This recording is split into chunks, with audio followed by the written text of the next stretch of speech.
আমাদের কাছে অনেক মা বোন কমপ্লেন করে, আমার স্বামী ভালো না, আমার স্বামী আমার উপরে নির্যাতন করে, এই লোকের সংসার করতে পারবো না, আমার জন্য অনেকে অপেক্ষা করছে, আমি বলেই এর সংসার করছি। এরকম অনেক কমপ্লেন আমাদের কাছে আসে।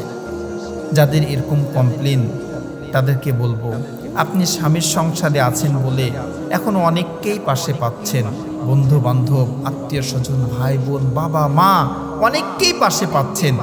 একবার স্বামীর সংসার ছেড়েই দেখেন, বাবার বাড়িতে যাবেন, বোঝা হয়ে যাবেন, ভাইয়ের কাছে যাবেন, বোঝা হয়ে যাবেন, ভাবির কাছে যাবেন, কথা শুনতে হবে, বন্ধু বান্ধবীকে ফোন করবেন, তারা ফোন রিসিভ করবে না, দুনিয়া আপনার অন্ধকার হয়ে যাবে।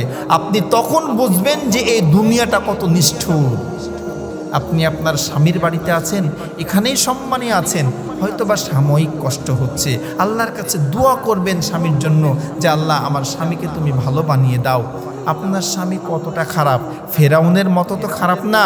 হজরতে আসিয়া ফেরাউনের সংসার করেছে, হজরতে আসিয়া ফেরাউনের সংসার করে গিয়েছে, আপনি কেন পারবেন না?